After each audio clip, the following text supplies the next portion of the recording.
relevant, reliable, and researched. This is Experts on Call, the show focused on delivering leading-edge news and information on today's most beneficial products and services. This is Experts on Call on AM 650.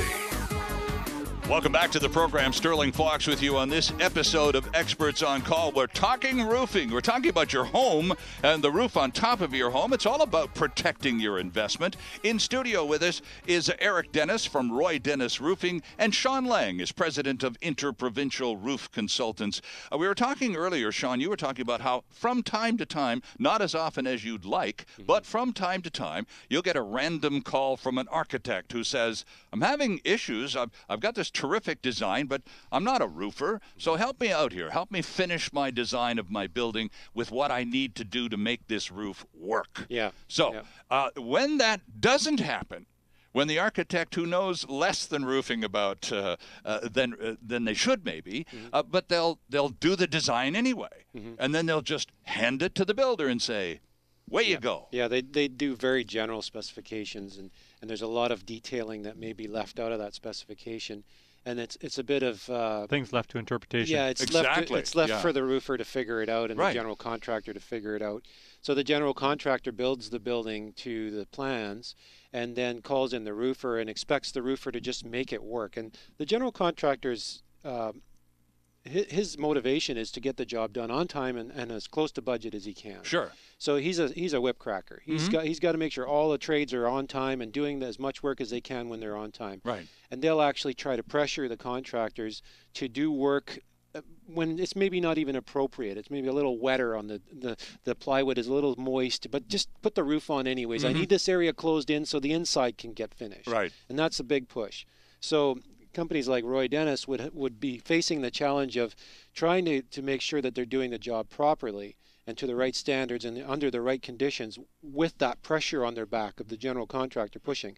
So the architect, by not creating the most optimum roofing situation with the most detailed specification, can complicate the issues when all those pressures are involved. Right, and that makes it harder for the roofing contractor to do a proper job. Eric, have you ever been called into a situation with Roy Dennis Roofing where the architect hasn't finished it off, and the general contractor says, "Well, here's what we'd like you to do. We'd like you to finish the roof," and you go, "Okay, fine. And where are your specs?" Well, the architect left these, and they give you a few scribbled notes. Here's a picture of what he wants it to look like. That's right. So knock yourself out. Have you ever had that happen to you? Absolutely, all the time. Okay. All the time. So this is why you rolled your eyes and smiled when I started talking about builders and how from time to time they have been known to, well, cut corners, and you smiled very knowledgeably. So having been brought in on these whack job situations where you just have to improvise almost on a daily basis. Tell us the homeowner or the prospective end user whom you've already said is going to get stuck with the tab.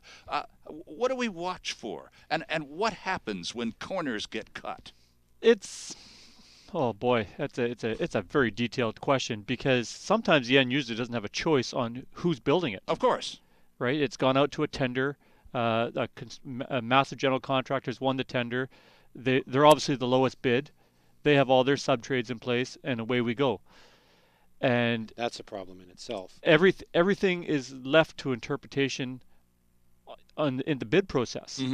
That's why Sean brought it up, where Sean's company and companies like Sean should be involved in that process. Exactly. Again, it goes all the way back to the beginning, where it's been designed by an architect, hasn't been completely thought about, and the detailed specifications are lacking. They have a beautiful picture. They've done nice drawings or mock-up structures, models, and it doesn't work sometimes. It just doesn't work. And we're coming to site, and we're saying, well, this doesn't work. You can't do this. Well, that's what I want. Well, you can't have this. Right.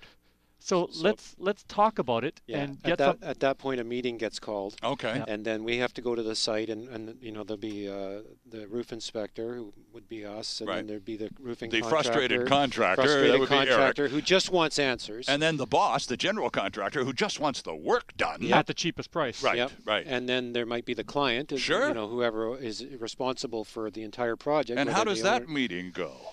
Generally, it can be a tug of war sometimes, because from our perspective, we're going to say what we want to see from good roofing practices perspective. And that doesn't always jive with what the architect wants to see. Mm-hmm. You know, brings to mind a project I was on recently where the roofing membrane didn't come up and underneath the windows that were previously installed. So everything was going to lap on top of the window frames. And in my opinion, that was a bit backwards. The architect said it was fine. And I said, well, I think it's backwards. The roofing membrane should go under, and it protects anything if the windows ever, these are big glazing panels, and if they ever leaked, they're going to hit a bare wall instead of hitting a membrane and rolling over the membrane. So I voiced my opinions. If they're taken and accepted, great. If they're not, I voiced my opinions. You're on the record. I'm on record for saying them. And a lot of times those decisions and opinions that are put forth by either the roofing contractor or by us as a consultant, they might get ignored. And unfortunately, that's part of the truth of it, because the cost becomes the only issue. Right. And that's what you were that's saying very earlier, frustrating. Eric, Absolutely, because the almighty dollar reigns in the workplace, doesn't it? You have an owner of the building that's trying to build a building, and he's going to eventually sell off the units or the townhome units or whatever it might be that they're building. Right. The general contractor has his price in. Has to build this thing at his budget or cheaper so he can make $1. And so you got all these forces coming at you that are trying to do it for cheap. Right. And you got an architect that's designed it with products that maybe were in the budget but just aren't going to work. And so we're left going, well, what do we do now? And you got these people saying, well, no, just do it. You got a contract, just do it. Well, it won't work. Right. And Sean ends up becoming the mediator. Yeah. So you get called in to we get called in because mediate these disputes. I get called in by the roofing contractor quite often because they're frustrated. They want to move forward on the project, and it's not just Roy Dennis Roofing; it's several other contractors too. Can we please have a meeting? I'll even pay for the meeting. I just need you to be there to give your impartial opinion on what this issue is, because the general contractor is not listening to me as a roofing contractor. The architect's not listening to me as a roofing contractor.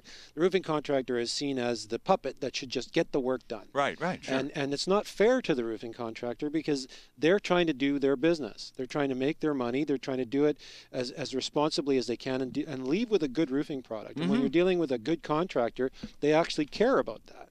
There are contractors that don't. Sure. But generally the ones that we work with, they all care about that. And at the end of the day, it's their reputation that's on the line. Definitely. And when your reputation is compromised by other people, that becomes an issue, because they're worried about their reputation. It all becomes this reputation struggle. You know, who's going to look good at the end of all of this? Right. And the general is saying, I don't really care about the roofing contractor. I just want the job done. And when you mentioned the general contractor having their own sub-trades, that's why I kind of said something there, because they have their preferred guys. Sure, of course. And their preferred guys, they've worked with them. They've got the sweet deals with them and all this kind of thing. And it works smooth with all of them. So if somebody comes into the mix, and I've actually been turned away from jobs because I voiced my opinion on issues, you know, not welcome back to the site sort of thing, because I'm saying something's wrong and it's going to cause a problem in the flow of things.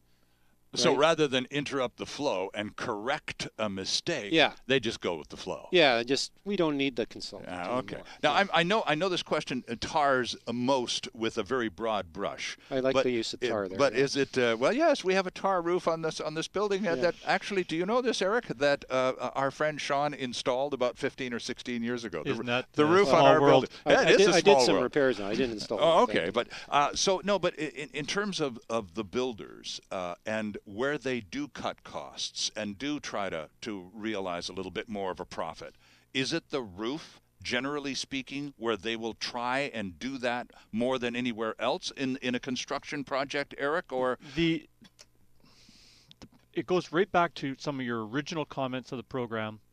The roof just isn't seen. It's up there, especially if it's a flat roof. No one goes up there and looks at it. Sure. Homeowners don't go up there because it's a scary proposition to go on the roof. I hear you. They don't have the proper training or equipment to go up there safely. And so it's just the obvious place to cheat. Or not cheat. That's a bad word. It's the obvious place to spend less money. Okay. Because, or in their mind, because it's not seen. It's not part of the beauty of the building. Let's put on some really nice siding because we get to see that. Or let's put a real nice kitchen in because we get to use that every day. Right. But what they don't understand is that protecting all that, including the siding, including the paint on the building, the kitchen, everything is protected by that roof. And that's where most of their money should be spent. Interesting stuff. Or at least the proper amount of money. Right, and we'll talk about, we need to take a quick break here, but when we come back, I want to talk about, give us some advice to prospective home buyers with regards to the roof and what they can do to have. Again, we're talking about protecting your investment. And if you're about to invest somewhere between $750 and $1 million on a home, well, you're probably going to want to know what kind of shape the roof is in. We'll get some tips on that from our two guests, Eric Dennis from Roy Dennis Roofing and the president of Interprovincial Roof Consultants, Sean Lang, online at iprc.ca. Back with lots more right after this. Delivering relevant and beneficial consumer information. This is Experts on Call. And there's more still ahead on AM 650.